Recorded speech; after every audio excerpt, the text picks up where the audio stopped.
21 de setembro de 1976, uma bomba explodiu numa das ruas mais protegidas do planeta. Foi no bairro das Embaixadas de Washington, a poucos quarteirões da Casa Branca. As vítimas foram Orlando Letelier, ex-chanceler do presidente chileno Salvador Allende, e sua secretária, Ronin Manfred. Las relaciones internacionales chilenas se veían afectadas por la implicación de los servicios de seguridad en el asesinato del ex canciller Orlando Letelier. Atentado em Washington. Quem matou o chanceler Letelier? Foi o maior atentado já registrado até então na capital dos Estados Unidos. Eu entrevistei nos Estados Unidos Carter e Carney, os dois investigadores do assassinato do chanceler.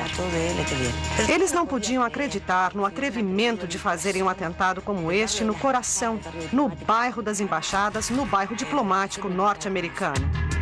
Mas apesar de ter acontecido em Washington, as pistas do assassinato de Letelier estavam juntas, a milhares de quilômetros, em Santiago do Chile.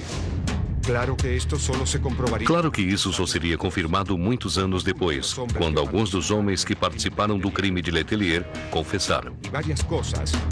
Várias coisas mudaram nas relações políticas latino-americanas. Até então, aquele complô se manteve em segredo. Mas hoje suspeita-se que muitos homens poderosos sabiam que Orlando Letelier ia morrer. Mesmo assim, se calaram. Não darei um passo atrás. E saibam que só deixarei o poder quando cumprir o mandato que o povo me deu.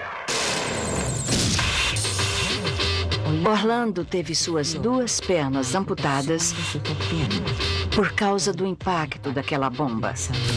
Foram os mesmos homens que prepararam a armadilha, puseram a bomba embaixo, o seguiram e depois a fizeram explodir. Foi o ato de terrorismo internacional mais famoso da história da capital dos Estados Unidos. A bomba era altamente poderosa. Muitas peças relacionavam o crime de Orlando com Pinochet. O único país do mundo, o único que pode levantar sua cabeça para dizer que tirou os comunistas daqui.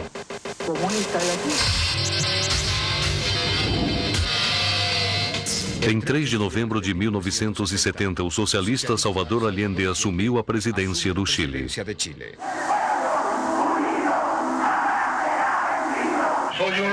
Sou um lutador social que cumpre uma tarefa. A tarefa que o povo me deu. Allende chegou ao poder depois de derrotar com dificuldade a democracia cristã em aliança com o Partido Comunista. Em seu programa de governo figuravam a reforma agrária e estatização de várias empresas privadas. No mundo, eram tempos de Guerra Fria. Os Estados Unidos temiam que as democracias na América Latina se tornassem revoluções socialistas e temia que o Chile se transformasse numa Cuba sul-americana. Por isso, Salvador Allende, um homem que se gabava de sua amizade com Fidel Castro, foi considerado alguém perigoso pelo Departamento de Estado. Nixon telefonou para o chefe da CIA, Richard Helms, e ordenou que auxiliasse nesse complô dos militares contra Allende. O então presidente dos Estados Unidos, Richard Nixon, exigiu que o governo do socialista Salvador Allende não subsistisse. Documentos desclassificados demonstram hoje que a agência dos Estados Unidos, a CIA, conspirou contra o governo de Allende e colaborou com o golpe de Estado que, em 1976, levou o general Augusto Pinochet ao poder.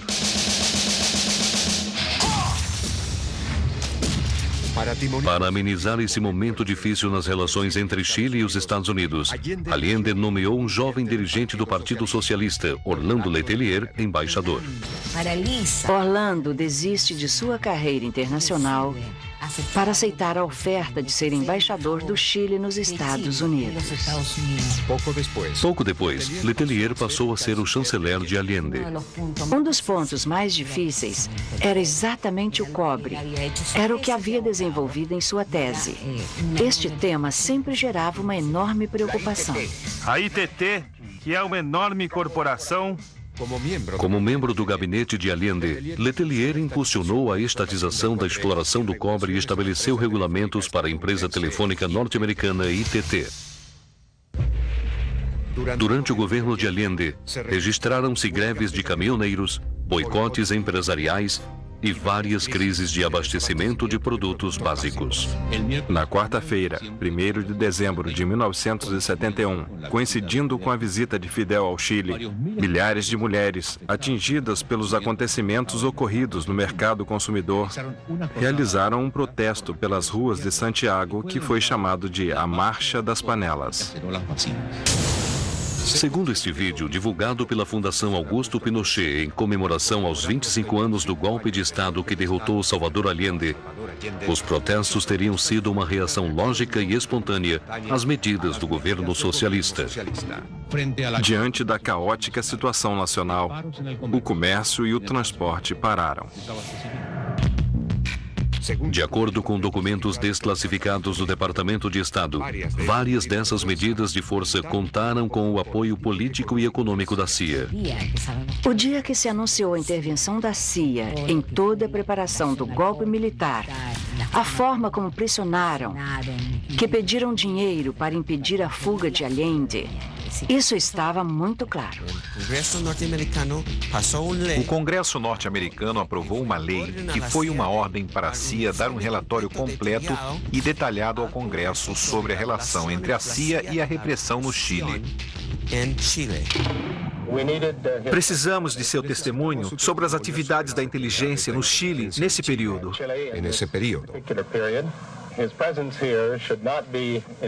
Sua presença aqui não deve ser interpretada como se estivesse envolvido no assassinato de figuras internacionais.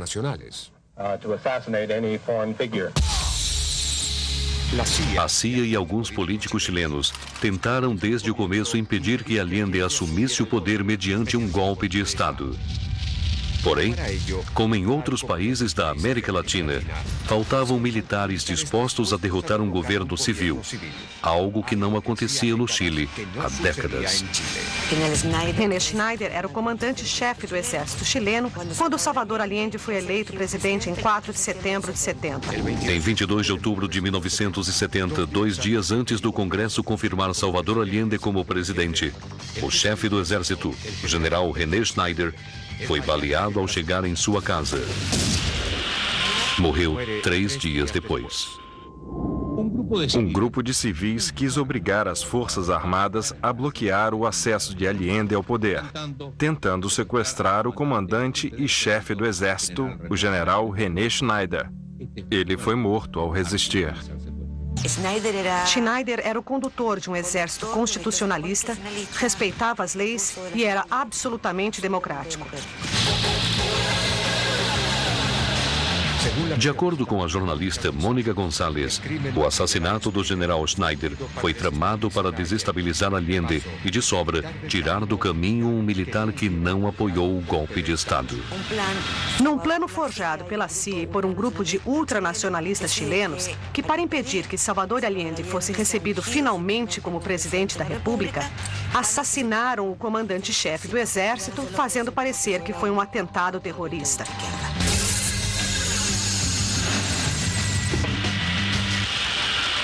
O general Schneider foi sucedido no comando do exército chileno pelo general Carlos Prats. Prats apoiou Allende e impôs a doutrina Schneider, subordinação militar ao poder civil.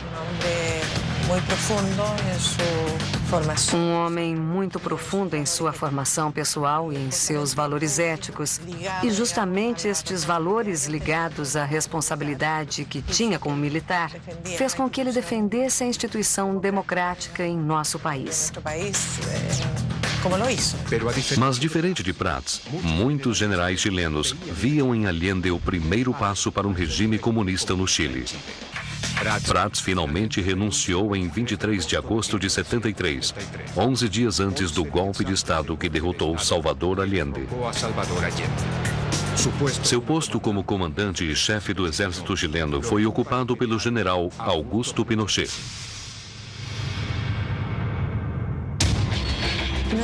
Pinochet não estava envolvido no golpe.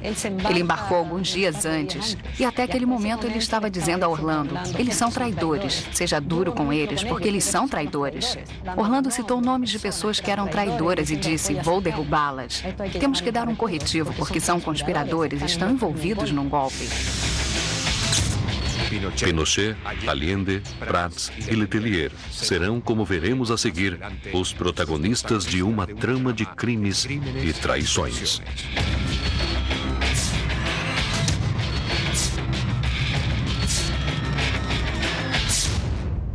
Atentado em Washington. Quem matou o chanceler Letelier?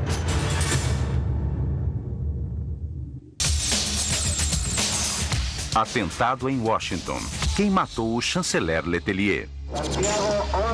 Santiago, 11 de setembro de 1973. As Forças Armadas e os Carabineiros declararam que o senhor presidente da República deve entregar seu cargo às Forças Armadas imediatamente.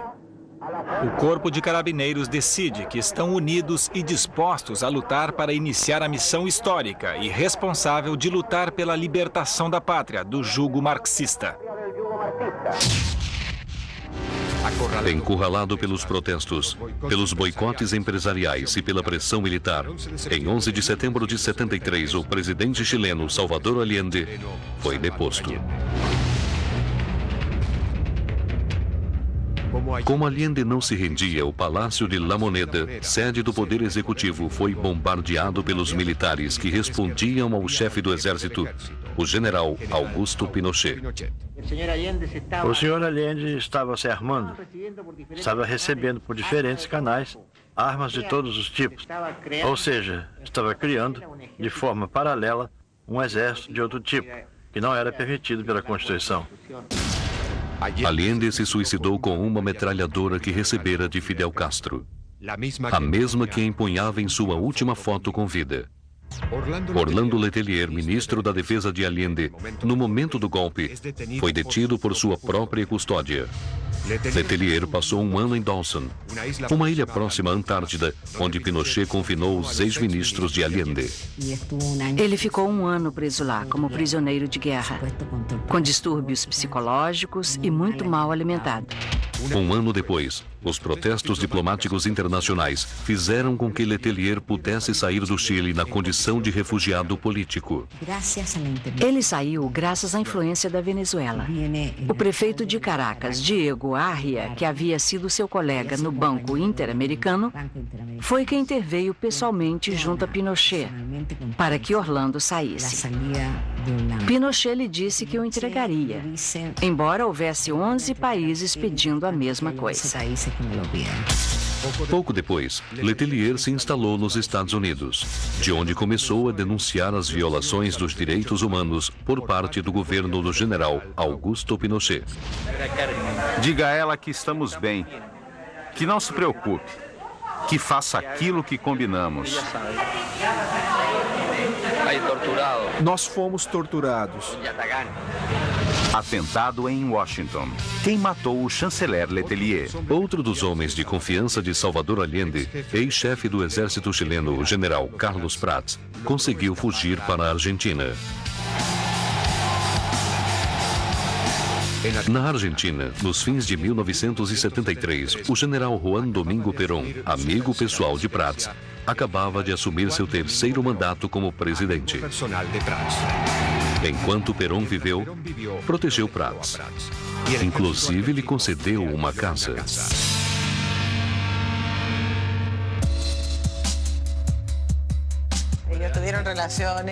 Eles tiveram relações cordiais e amigáveis. Perón o acolheu. Lá ele encontrou refúgio, respeito, encontrou Perón, que tinha muito interesse em conversar com ele e que não queria conversar com Pinochet. Pinochet ficou doente, segundo revelam os relatórios da inteligência. Perón se preocupava com Prats, mas não com Pinochet. Ele tinha grande prestígio em muitos setores. Podemos constatar isso através das cartas. Há umas cartas de Juan Domingo Perón a Prats. Nossas vidas, de certo modo, se assemelham, assim como se assemelham os destinos dos nossos povos irmãos, tantas vezes submetidos à chantagem e à pressão das forças imperialistas. Assim escreveu Perón a Prats em 73. E acrescentou: nenhum regime nascido de um golpe militar e mantido pela força é eterno. A história demonstra isso. As cartas entre Perón e Prats inquietaram a Pinochet. Pinochet pensou: esse sujeito ficou louco. Assim podem me desestabilizar. O que Pinochet estava fazendo nesse momento? Ele foi o mentor do golpe. Foi ele. Ele era um traidor. O que ele estava fazendo naquele momento? Estava fazendo de tudo para ter o poder total.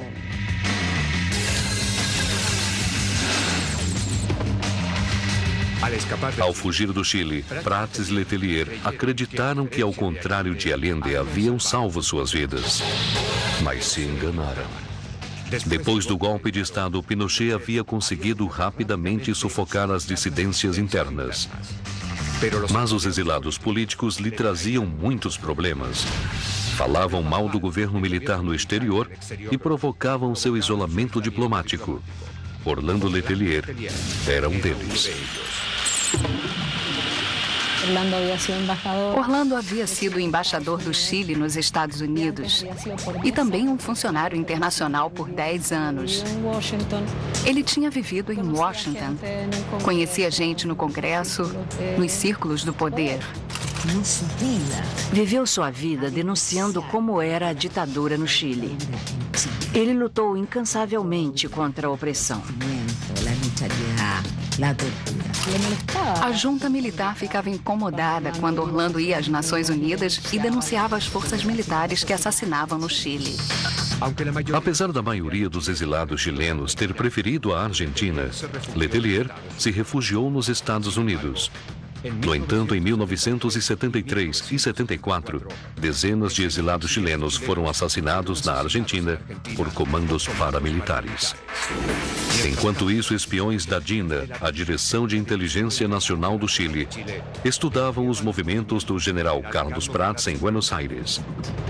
Temiam que estivesse tramando para derrotar Pinochet. Mas a proteção de Perón era eficiente. Enquanto Perón viveu, sempre advertia a Prats que se cuidasse. Ele implorava, dizendo que estava falando sério. Quer dizer, ele já pressentia algo. Em 1º de julho de 1974, aos 83 anos, morreu o general Juan Domingo Perón. Prats havia perdido seu protetor. Em 14 de setembro, alguém avisou ao general Prats que sua vida corria perigo. Ele tentou sair de Buenos Aires, mas seu passaporte foi detido para que ele não pudesse deixar a Argentina. O serviço de inteligência com pessoas infiltradas em vários setores, reteve o passaporte do general Prats. Além de perder o passaporte, quando ele quis retirar um novo documento para poder ir para o Brasil, já tendo consciência de que sofreria um atentado, o consulado chileno não lhe concedeu. Palermo, Buenos Aires, madrugada de 30 de setembro de 1973. O general Carlos Prats desceu de seu carro em frente ao apartamento que o exército argentino alugara para ele. O meu pai saíra naquele domingo, que era o seu dia de descanso. Como tinha muitos amigos aqui, almoçou numa fazenda, depois foi ao teatro ou ao cinema e comeu na casa de alguns amigos. Ao chegar em casa, ocorreu o atentado.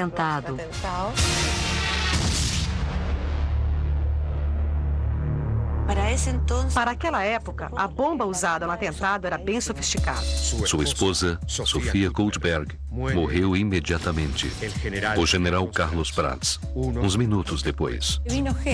Veio gente do Chile, que fazia parte da DINA, e foram eles que cometeram o atentado. Estamos falando sobre um atentado com bomba, pois os corpos ficaram desfigurados no meio da rua.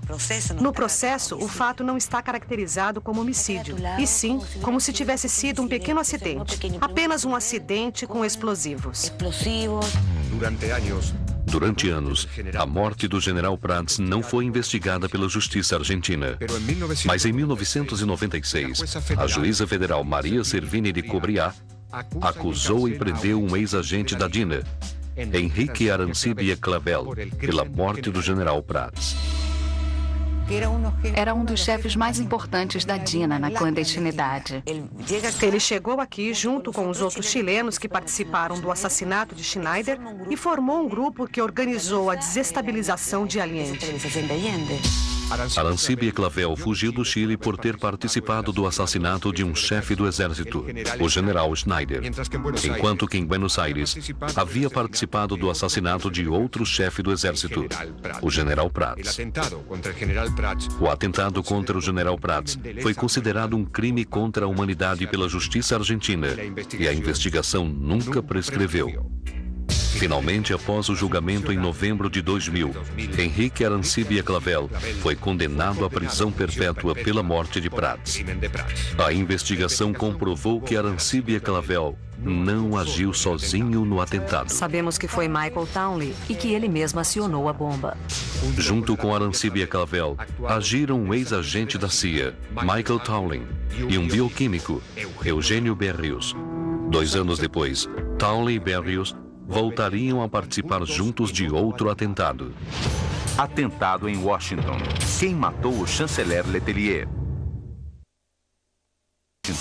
Quem matou o chanceler Letelier? Em Buenos Aires, antes e depois do atentado contra o general Carlos Prats, houve mais mortes de exilados chilenos. Os arquivos encontrados em poder do agente da inteligência chilena, Henrique de Arancibia Clavel, e divulgados durante o julgamento pela morte de Prats, demonstraram que durante 74 e 75, os militares chilenos perseguiram opositores de esquerda exilados na Argentina com a ajuda de uma organização parapolicial, a Aliança Anticomunista Argentina. Também se apresentou em cena uma organização clandestina de direita, a Aliança Anticomunista Argentina, que participou de vários crimes. Logo, a DINA obteve colaboração da CID, a Secretaria de Inteligência de Estado da Argentina, durante o governo de Maria Estela Martínez, viúva do general Juan Perón. A DINA havia instalado um telex no CID. Esse telex era para trocar nomes de pessoas. Mônica Gonçalves é jornalista. Há anos investiga os crimes políticos atribuídos ao general Augusto Pinochet nos anos 70. Tudo isso surgiu imediatamente com o caso Prats, porque os arquivos que foram encontrados com Arancibia Clavel mostravam um itinerário, nomes, muitas mortes e atos que foram atribuídos à DINA. Segundo González, a perseguição de opositores de esquerda chilenos exilados na Argentina se baseou, a princípio, num pacto secreto dos militares de ambos os países. Em 1975, em Montevidéu, a Conferência de Exércitos Americanos aprovou, em segredo, a Operação Condor. Esse pacto se estendeu a vários países, mas ainda assim continuou sendo secreto. Havia nascido o Operativo Condor. Ninguém deve esquecer que a guerra revolucionária é universal e permanente. Condor era uma aliança dos serviços de inteligência da Argentina, Chile, Paraguai, Uruguai e Bolívia. Na minha opinião, esse operativo Condor era evidentemente o resultado dos anos 70 e 80. Nós vivemos dentro do que se chamou a Guerra Fria. O Operativo Condor nasceu com um acordo secreto dos serviços de inteligência dos países latino-americanos para combater as guerrilhas de esquerda. Mas também se transformou numa ferramenta para perseguir dissidentes políticos no exílio. O Operativo Condor evitava os mecanismos formais de pedir a detenção de uma pessoa. Quer dizer que se o país A precisava da prisão de um cidadão no país B, recorria a mecanismos formais, Interpol, etc. O que se pretendia era exatamente evitar isso. O Plano Condor é o cérebro do assim chamado Plano de Vigilância de Fronteiras, que foi um acordo de todos os integrantes para impedir a entrada de dissidentes de um país para o outro, ou, em caso já tivessem entrado, formar grupos de tarefa internacionais e caçá-los, ou eliminá-los, ou devolvê-los para o seu país de origem. É evidente que se deve estabelecer um plano estratégico para atacá-los. Para eles não existia outro problema além do inimigo subversivo. O único inimigo era aquele que não estava de acordo com as ideias. Ele deveria ser eliminado juntamente com sua família. A palavra de ordem era eliminá-los. Ocupe cada um o seu lugar.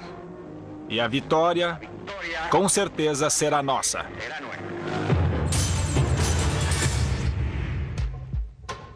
Por causa do Operativo Cóndor, na Argentina foram sequestrados mais uruguaios do que no Uruguai. Por causa do Operativo Cóndor, desapareceram bolivianos, chilenos e argentinos no Paraguai. Por causa do Operativo Cóndor, um ex-presidente boliviano e 2 legisladores uruguaios refugiados na Argentina foram assassinados sem que a justiça investigasse. Dezenas de filhos de desaparecidos foram sequestrados e nunca voltaram para suas famílias por causa do Operativo Cóndor. 7 desses casos levaram vários ex-chefes militares argentinos à prisão domiciliar. O Operativo Cóndor teve em Buenos Aires um centro clandestino de prisão especial para exilados e teve em Santiago do Chile um arquivo central de guerrilheiros e dissidentes políticos procurados pelas ditaduras.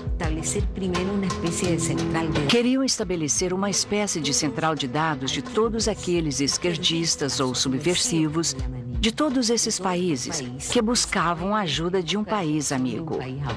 Era uma espécie de Interpol, mas contra o que eles chamavam de subversão. O pedido de extradição do juiz espanhol Baltasar Garzón, que deteve o general Augusto Pinochet em Londres por vários meses, teve sua origem em 94 crimes cometidos por causa do Operativo Cóndor. Em seus vereditos, o juiz Garzón assinalou que encontrou um único antecedente do Operativo Cóndor no século XX: as deportações em massa de judeus pelos nazistas. Hitler impôs matanças e sequestro de pessoas dos países que ele ia ocupando. É o antecedente talvez mais notável. Na América do Norte, eu desconheço uma trama tão sinistra como o Cóndor.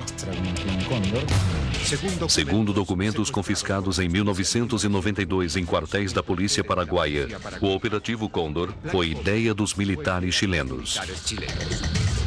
Por isso, seu nome foi tirado de um dos símbolos do escudo do Chile.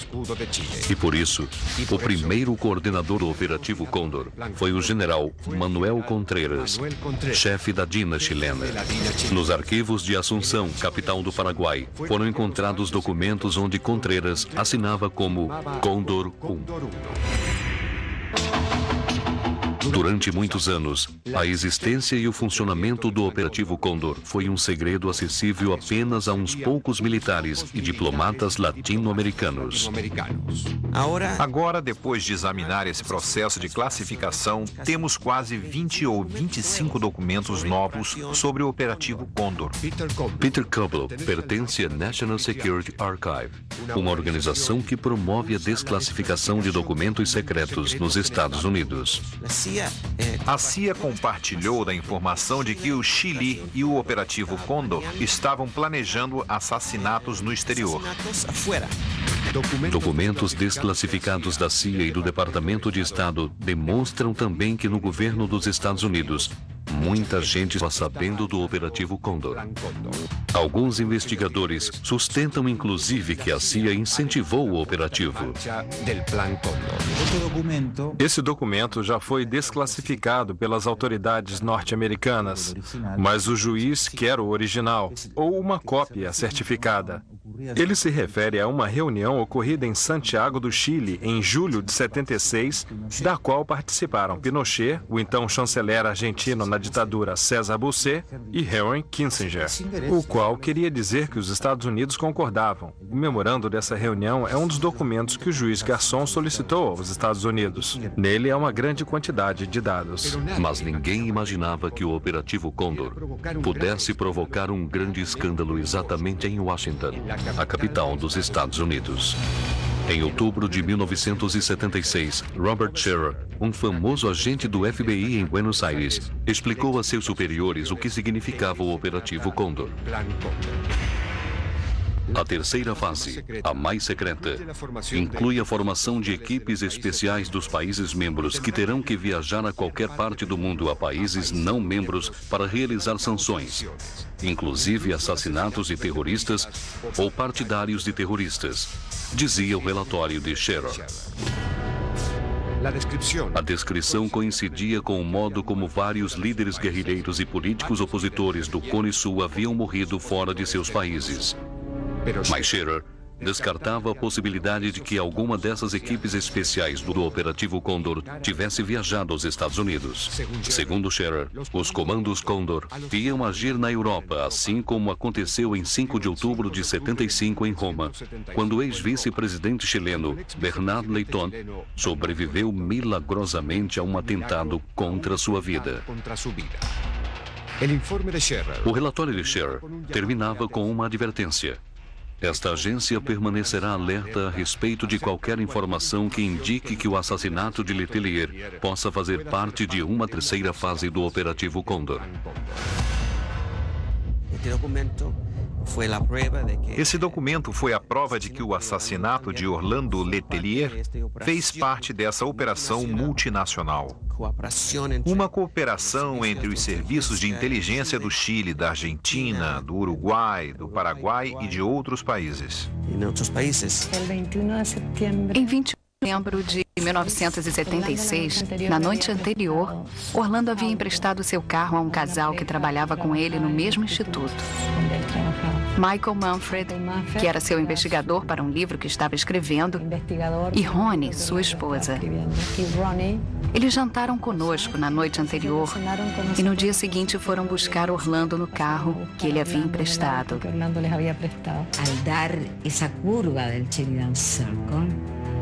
Ao fazer aquela curva, uma bomba que havia sido colocada exatamente embaixo do banco do motorista explodiu. É claro que o carro pegou fogo e, com a explosão, os estilhaços da bomba cortaram as veias de Ronnie. Ela chegou a sair do carro, porém morreu a poucos metros do automóvel. Orlando teve suas 2 pernas amputadas pelo impacto daquela bomba. Teve hemorragias e morreu sangrando muito.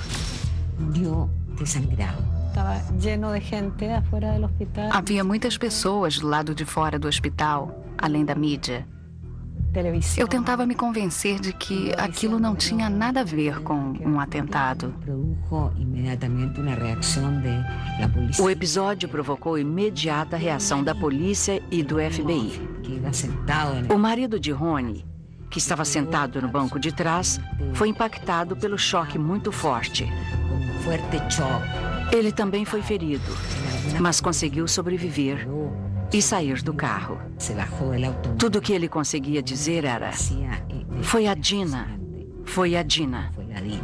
É claro que nenhum policial entendia o sentido de suas palavras. Em 21 de setembro de 1976, o ex-chanceler chileno Orlando Letelier e sua secretária, Ronnie, foram assassinados tal como o general Prats e sua esposa, com uma bomba posta em seu carro. Mas havia uma diferença. Prats fora assassinado em Buenos Aires e Letelier em Washington, no bairro das Embaixadas, perto da Casa Branca. Em 1976, nos Estados Unidos, governava o republicano Gerald Ford, sucessor de Richard Nixon, após sua renúncia devido ao escândalo Watergate. A diplomacia continuava nas mãos de Henry Kissinger e o diretor da CIA era George Bush. De seu escritório na CIA, Bush, o homem que em alguns anos chegaria à presidência dos Estados Unidos, disse que o crime de Letelier foi um acerto de contas entre esquerdistas. Bush foi diretor da CIA entre 76 e 77, os anos em que o Operativo Condor provocou mais mortes. Mas não se esperava um golpe em Washington, capital dos Estados Unidos.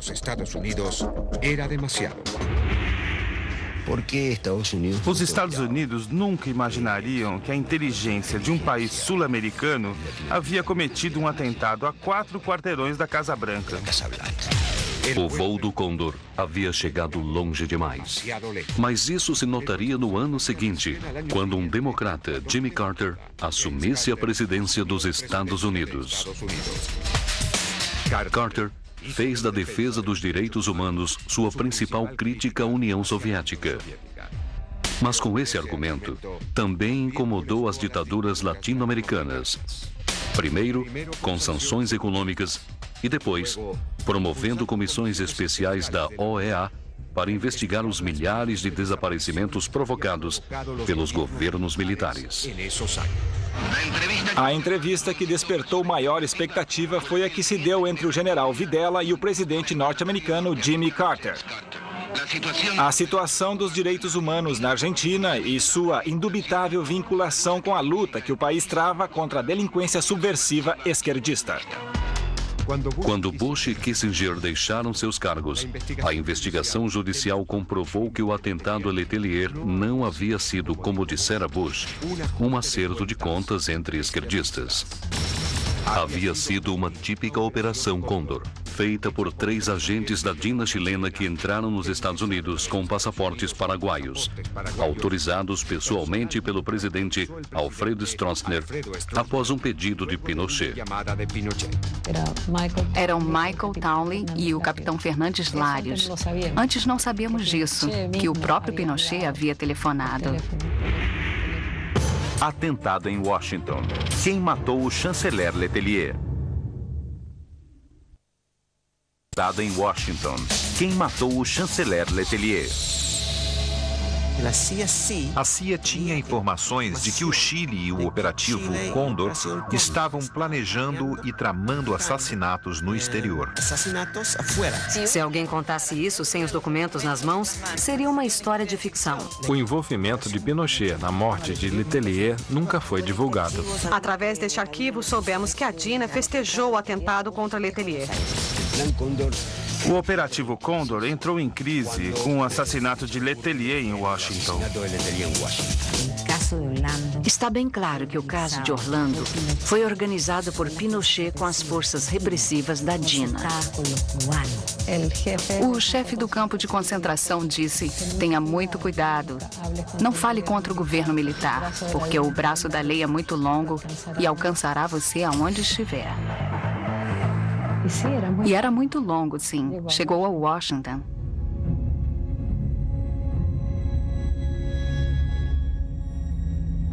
Orlando Letelier foi assassinado em Washington com uma bomba. Mas até o último momento pensou-se em assassiná-lo de um modo pouco convencional, com sarin, um gás neurotóxico inventado pelos nazistas durante a Segunda Guerra Mundial. 2 décadas depois, uma seita fundamentalista usou esse mesmo gás ao atacar um metrô em Tóquio, provocando dezenas de mortes. Nos serviços de inteligência chilenos, havia um especialista em gás sarin, que se chamava Eugênio Berrios. Como age esse gás? Ele provoca o efeito de um ataque cardíaco. E você morre sem deixar rastros. Não ficam pistas. Eugênio Berrios sonhava em transformar o gás sarin na arma secreta dos militares chilenos. Berrios retomou as pesquisas dos nazistas e realizou experiências com gás sarin em prisioneiros políticos chilenos. Traziam detidos que estavam desaparecidos e os matavam com gás sarin. Berrios também queria transformar o gás sarin numa arma demolidora para a guerra. Em 1978, Argentina e Chile estiveram quase à beira da guerra. E como havia uma inferioridade com relação às forças militares, o projeto de Berrios previa usar o gás sarin para eliminar a diferença de capacidade de fogo e de combate entre os 2 exércitos. Este projeto secreto de Pinochet se chamou Plano Andréa e consistia em montar bombas com gás sarin em mísseis de curto alcance. Eles cruzariam a Cordilheira dos Andes e explodiriam em cidades argentinas como Mendoza e San Juan. De seu cargo na DINA, Eugênio Berríos, que já havia participado em Buenos Aires do atentado contra o general Carlos Prats, pensou em matar o ex-chanceler chileno em Washington com gás sarin, embalado como perfume Chanel número 5. Esta foi a proposta de Berríos a Michael Townley. Ele, também seu pai, era um homem ligado à CIA. Depois entrou para a DINA. O que falta explicar, e é o que acreditamos, é que ele era um homem da CIA camuflado na DINA. Por isso, até agora, está protegido nos Estados Unidos. De acordo com sua própria confissão perante a justiça argentina, Townley detonou pessoalmente a bomba que matou Prats em Buenos Aires e foi o agente escolhido para assassinar Letelier em Washington. Inclusive, Michael Townley passou a carregar sempre um frasco de Chanel número 5. Procure matá-lo levando um frasquinho do famoso Chanel. Depois, as pessoas fizeram muitas brincadeiras com Chanel e sarin. Mas Townley e seus cúmplices finalmente optaram por uma bomba clássica. Mas essa bomba deixou muitas marcas. A investigação judicial nos Estados Unidos não demorou a confirmar que o crime de Orlando Letelier não havia sido um acerto de contas entre esquerdistas, como dissera George Bush, mas um atentado, do qual participaram pelo menos 3 agentes da inteligência chilena e 4 cubanos anticastristas. Finalmente acusaram o general Contreras, também o coronel Espinosa e o capitão Fernandes Larios, os 3 do Exército, bem como Michael Townley e cubanos que haviam participado da colocação da bomba. Armando Fernandes Larios, com uma mulher, que era Lillian Walker, tinham o objetivo de indagar ou conhecer o lugar de trabalho do Orlando. Eles receberam a missão de Contreras para que fossem investigar os passos de Orlando. Onde era a casa, quando estaríamos dormindo, como colocar a bomba embaixo do carro. Em 1978, os Estados Unidos solicitaram a extradição de Michael Townley, o homem que havia colocado a bomba que matou Letelier. A princípio, Pinochet negou a extradição de Townley, mas pressionado pelos Estados Unidos, cedeu. Townley fez uma lista dos elementos necessários para a confecção da bomba e pediu que comprassem. Diante de todos, pegou os elementos e fabricou a bomba. Ele a colocou no carro e a fez explodir na frente dos jurados e dos juízes. O carro explodiu e eles confrontaram com a perícia que haviam feito no carro original. Os pedaços, as peças milimétricas que haviam caído a 5 ou 6 metros, quando começaram a reconstruir, eram exatamente as mesmas. Ao chegar aos Estados Unidos, Townley negociou seu testemunho, delatou seus cúmplices e acusou o então chefe da DINA, o general Manuel Contreras. Ele era o homem que assinava como Cóndor 1. Então Pinochet convocou Contreras para uma reunião em seu gabinete e o fez dizer na frente de todos os ministros que a DINA não tinha nada a ver com a morte de Letelier. Contreras disse que havia sido a CIA, suspeitando que Letelier fosse um agente soviético. Lembro que a DINA foi o braço de repressão pessoal de Augusto Pinochet. Assim consta nos documentos desclassificados da CIA e de outros órgãos da inteligência norte-americana. Documentos desclassificados do Departamento de Estado afirmam que Pinochet estava muito preocupado com o escândalo diplomático gerado pela morte de Letelier e dão conta de um plano do governo militar para explorar o nacionalismo chileno contra os pedidos de extradição de militares acusados. Demonstram também que a pressão diplomática talvez pudesse ter evitado o assassinato. Chegou um comunicado do Departamento de Estado aos embaixadores do Cone Sul, dizendo que falassem com os chefes de governo, porque alguma coisa estava sendo tramada. Uma operação em Washington. A CIA compartilhou essa informação com o Departamento de Estado e o Departamento de Estado mandou uma mensagem para o Chile ao embaixador norte-americano, dizendo que deveria conversar com Augusto Pinochet sobre aquele assunto, pois não queriam se envolver em assassinatos. E o embaixador que estava aqui no Chile em 1976 Disse que não falou com Pinochet porque não quis ofendê-lo. Não quis que ele se zangasse. Essa mensagem foi enviada 5 semanas antes do assassinato de Orlando Letelier. Os Estados Unidos perderam a oportunidade de dizer a Pinochet que não deveria participar de um problema daquele tipo. As pressões dos Estados Unidos fizeram com que Pinochet dissolvesse a DINA e passasse o general Manuel Contreras para a reserva. O homem acusado de instigar um crime a 4 quarteirões da Casa Branca. Porém, recentemente, 18 anos depois do crime de Letelier, Contreras foi julgado e condenado no Chile a apenas 7 anos de prisão. Para muitos, foi um prêmio por seu silêncio. Contreras, em nenhum momento, envolveu seu chefe, o general Augusto Pinochet. Em compensação, em 1992, quando começou o julgamento no Chile pela morte de Letelier, o bioquímico Eugênio Berríos, o homem que propôs matar Letelier com gás sarin, quis falar. E se Berríos falasse, Pinochet poderia ser acusado. Pinochet não queria estar no Chile durante o julgamento. Sem dúvida, Contreras, como depois aconteceu, foi processado pelo assassinato do Letelier. Era uma conta que tinha que pagar. A outra conta seria paga por Berríos.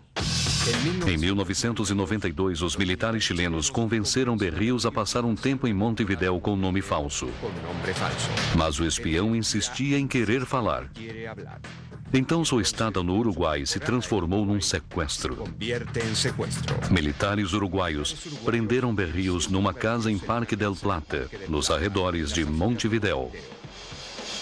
Mas Berríos escapou. Foi à casa de um vizinho, um fuzileiro da reserva, e disse que Pinochet queria matá-lo. Nós trabalhamos intensamente no caso. Fizemos contato com o fuzileiro e com sua esposa, que não quiseram falar, mas não negaram os fatos. Berríos foi recapturado por seus sequestradores. 2 anos e 7 meses depois, seu cadáver apareceu numa praia próxima a Montevidéu. Havia sido amarrado e tinha 2 perfurações de bala na nuca, indicando que fora executado. A perícia confirmou que Berríos morrera 6 meses após sua tentativa de fuga. A data da morte de Berríos coincide com uma misteriosa visita particular de Pinochet ao Uruguai. Não é possível que Pinochet tenha vindo ao Uruguai com 20 pessoas e ninguém saiba para que ele veio. Com muito mistério. O Ministério do Interior não fará nenhuma declaração sobre a denúncia do sequestro de um bioquímico militar chileno. O tenente-coronel Tomás Casseia, um dos militares que havia sido responsável pela custódia de Berríos, foi um acompanhante de Pinochet, enquanto esteve no Uruguai. De acordo com diversos historiadores do regime militar chileno, Pinochet temia que 3 dirigentes opositores organizassem um governo no exílio. Esses 3 dirigentes eram o ex-chefe do exército Carlos Prats, o ex-vice-presidente democrata cristão Bernardo Leitón e o ex-chanceler socialista Orlando Letelier. Os 3 sofreram atentados fora do Chile. Leitón ficou aleijado. Prats e Letelier morreram.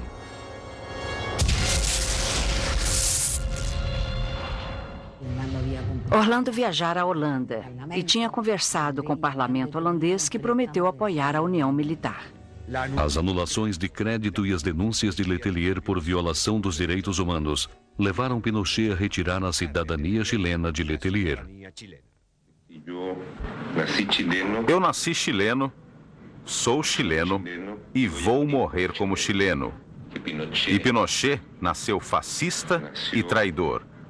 Vive como fascista e traidor e morrerá como fascista e traidor. Letelier respondeu num ato no Madison Square Garden, em Nova York, e disse à sua esposa que acreditava que não atentariam contra sua vida. Orlando estava muito confiante na noite anterior. Ele havia chegado com um documento. E então disse: olhe, trouxe para você colocar na moldura. Era um papel deste tamanho assim. Perguntei o que era aquilo. Ele me disse que era o Diário Oficial chileno, onde estava o decreto pelo qual lhe tiraram a nacionalidade. Ele queria colocar numa moldura. Eu discordei, dizendo que tínhamos que jogar aquilo no lixo imediatamente. Além disso, eu olhei e estava assinado por todos os membros do gabinete de Pinochet, e muitos eram civis. Ele disse que aquele documento salvara a sua vida. Os Manfred quiseram saber por que ele dizia aquilo. E ele respondeu que havia um grupo que queria matá-lo e outro grupo que conciliou o assunto, decidindo só tirar-lhe a nacionalidade. Por isso, ele estaria livre naquele ano. E Michael perguntou, mas por que esse ano? Porque Pinochet mata em setembro. A Justiça argentina pediu a extradição do general Augusto Pinochet para julgá-lo pela morte do general Carlos Prats. O general Manuel Contreras cumpriu uma pena leve no Chile pela morte de Letelier. Continua na prisão por outros casos. Michael Townley está em liberdade nos Estados Unidos. Teve sua identidade e seu rosto alterados. Uma corte de Washington reabriu o caso Letelier. A qualquer momento pode solicitar a extradição do general Pinochet aos Estados Unidos.